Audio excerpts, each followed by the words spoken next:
Welcome back everyone to the Hello World Guide. This is another episode of the SFML tutorial series, and in this video we are going to get started actually using SFML. But before we can get started using SFML, we first obviously need to add it to our project. Now there are various ways to do that in C++.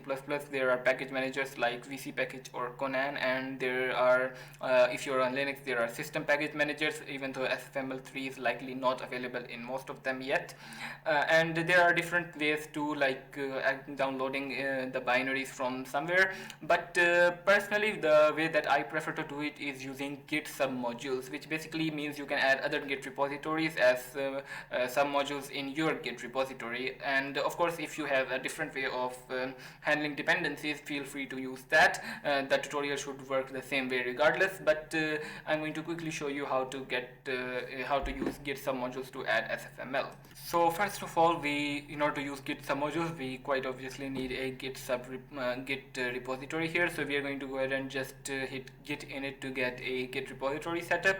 Then we can use Git submodule init to initialize the submodules, and to actually add a submodule, we can use the Git submodule add command followed by the SFML library's URL, and then we can specify where we want it. And I like to put my dependencies in a folder like external or third party or something, just so that it is cleaner. So we are going to put that in external/SFML, and yeah, it will just add that as a submodule to your project. And as you can see, it is quite easy to set up. Alright, so to get started using SFML, we are going to begin by opening up our CMake list.txt, and in here we are going to use the add subdirectory CMake command to add the SFML directory as part of our project. To do that, we are going to specify external/SFML as a directory, and we are also going to specify system here, which means that the SFML, any warnings in the SFML headers won't be reported, and we'll include them using the angle bracket syntax.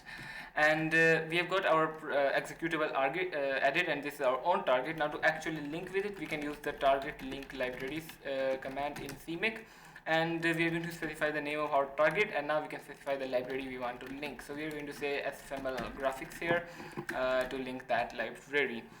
Alright, so this is going to get that set up, and this SFML graphics, by the way, depends on other SFML libraries like SFML window as well as SFML system, and it will automatically add that as well. So I'm going to go ahead and if I go ahead and open up main, we are going to actually go ahead and run this now, and what this should do is it should compile all of the SFML files as well. Alright, so as you can see, it linked and compiled all of the SFML libraries, and that works quite nicely. And now I'm going to just quickly restart my LSP so that it picks up the new things. And since we added this target link libraries, it is also going to put it in our include path. So if I go ahead and include SFML, now you can see we should be able to include SFML/graphics/render window.hpp. And if I go ahead and actually open that, you can see that this is in the external/graphics/render window.hpp. That is the correct file. And to get started with now actually using SFML, I'm going to go ahead and remove this that we already have. And to use this, we are going to start off by creating, first of all, a window, which is going to be everything that we draw to. Now, SFML's window module has a window as well, which is used for, not if you don't want to draw to the window, you can use that. But since we want to also draw to our window, we are going to use SFML render window. So here, to use that, all of SFML's types and everything is in the SFML namespace, and we are going to create our SF render window, and we are going to call this window. Now, the constructor, as you can see, there are a bunch of different constructors, one from an existing handle as well as other things, but the one we want to use is this one that takes a video as well as a string and some other things. So for the video mode, we are going to say SF video mode, and we can set anyone here, or we can just create a manual one. We can give it a size, and some of the things that you'll notice different from SFML2 is that the things or the functions that used to take 2 integers now always accept a vector. So for example, video mode now takes a vector 2u for the mode size. So we can just go ahead and say, for example, 1200 by 675 for our screen size, and we can leave the bits per pixel as default. For the title, we can go ahead and say anything we want. We can make SFML3 tutorial, and for the style and the state, we can go ahead and leave those as default. So this creates our window, and since this is all RAIA based, this means that once we reach the end of the scope, this will call its destructor, and that will automatically destroy the window. So we have got our window created, but now we need to set up our main loop.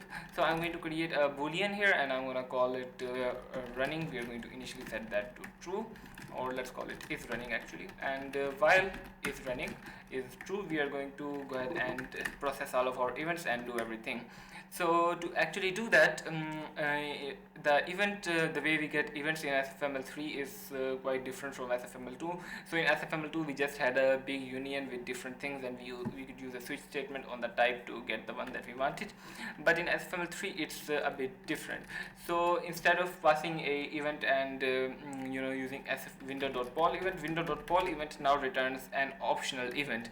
This optional will be null optional when there is no more event, otherwise it will return the event. So while we are getting one, we can actually keep doing that. We can actually we can assign this to a value so that we can actually use this, and we're going to just call it event. And remember, since we are doing this in a while loop, the conditional makes sure that we will always have a valid event here. When it's null optional, it will just stop running the loop. Now the event itself, if I go ahead and open up for example event.h and I go down here, it is basically has the nested definitions for different types of events, and then eternally it's implemented as an std variant, and this provides different functions for std variant. For example, whether it wants to visit, we can basically visit a variant using the visitor function. There is also a get if function which returns a pointer if it is valid, and we have an is function as well. And what we can do here is, if we want to just check for quitting, we can do if event is sf event for example closed, then we can do something such as setting is running to false. And if you want to do other things, if you want to get the data, we can use get is as well. Closed of course has no data, but the more idiomatic approach in modern C++ is to use a visitor pattern. What the visitor pattern is, that we are going to call the visit function on the event, and this basically calls std visit on the underlying variant. Now we can go ahead and give it a, for example, we can give it a function which can be called, and we can for example give it a const auto and event. And since we have used auto here, this means it can accept an argument of any type. So what visit will do is it will call this function, or this can also be overloaded, we'll see that in a second. It will basically call this function with whatever the actual underlying type of the variant is. So if it is a closed event, it will call this will closed. If it is a mouse moved event, it will call it with the mouse moved. And to actually do something that we want, it is possible to write a bunch of if statements in there and check what the actual type of event is, but that's not very nice. What is better is to use an overloaded set of function here. What that means is that we'll have an overload for a closed event, we'll have an overload for a mouse moved event, an overload for a keyboard event, and it will the visit function will automatically call the correct overload of our visitor. So to make that pattern a bit easier, we are going to introduce a little utility here. I'm going to call this overloaded, and we are going to put this in its own header. So we are going to basically, to define this overloaded utility, we need to first understand exactly how a lambda is implemented. So just to give you a quick overview, this lambda syntax that we'll write, it basically means that we create a object like this. So we can call this lambda, for example. And since we have done const auto and event, let's actually do it like that. So we are this will basically have an auto operator, the parenthesis or the call operator basically, and we can implement it with const auto and event, and this is basically our lambda essentially. And if we are capturing anything, those would be stored as values here. For example, if we captured an integer, it will be stored here. But essentially lambda in C++ is syntax sugar around this, and this is a functor. It is an object which can be called as a function. Since it implements the call operator, we can for example say lambda, and we can call this with anything, for example, since it accepts any sort of argument, since we have made it auto. So basically our lambda is syntax sugar around this. Now what we can do is we can for example have an overload of this operator taking an sf closed event, and another overload of this operator taking an sf for example mouse button pressed event. And similarly we can have overloads for all other operators that we want, and in the end maybe we can have an overload that just takes nothing and does nothing, because it's going to be like the default case. So this is basically what we want. Of course, it's not very convenient if you have to write it out like a struct, but we can't exactly represent that directly with a lambda. So for that, we are going to use this overloaded utility. So what this will do is that we will make a template struct which can take a number of arguments, which will take a parameter pack. So it won't take a single template argument, it will take a bunch of them. And we can have any number of these here. We won't actually specify these explicitly, these will be determined automatically. And we are going to just make a struct, we are going to call this overloaded. And what this will do is that it will inherit from all of these types of arguments. So what exactly does that do? So for example, when we create an overloaded, essentially we'll do it like this. We'll create an overloaded and we will pass in our bunch of different lambdas here. Let me include that actually. And for example, if I pass in here a lambda taking an const sf event closed, or we can just take that by value. Actually it doesn't actually have any size, and this is one of them. And since we are passing this overloaded has no constructor and we are passing one value here, it will automatically be deduced as the base class of this overloaded. And if I have another one, for example mouse button pressed event, this is going to have an other base class here. So it is inheriting both from whatever the underlying type of this lambda is as well as this lambda.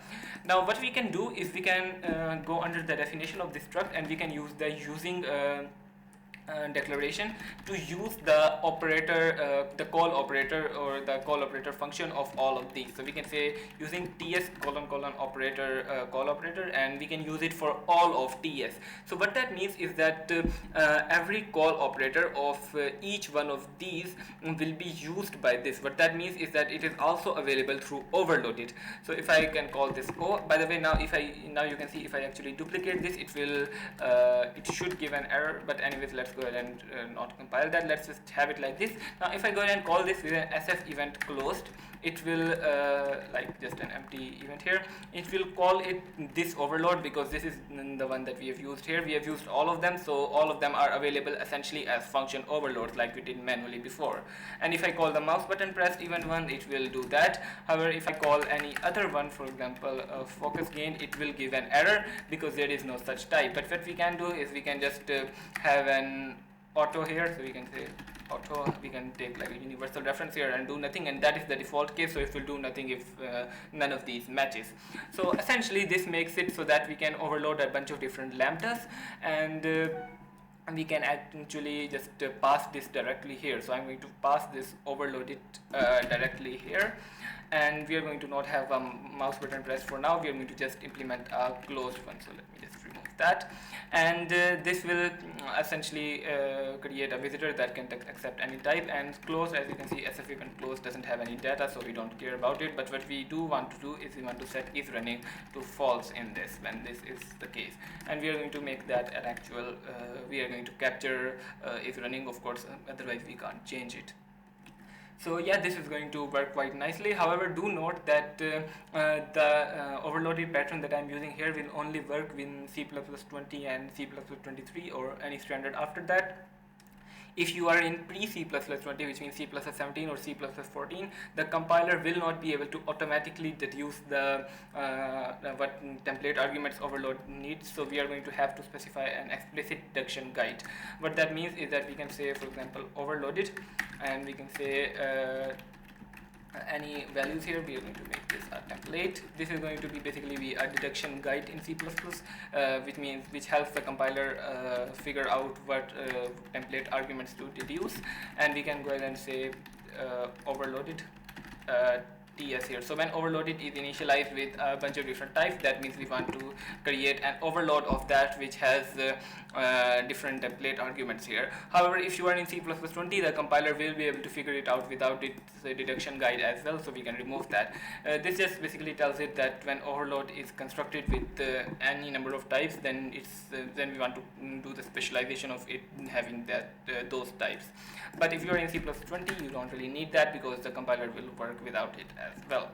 So if I go ahead and, well, before we actually try to run this, let's go ahead and first draw something to the window. So let's just clear the window here, and after clearing the window, we are going to display the window in the end, and let's clear it with, for example, a yellow color, so SF color yellow.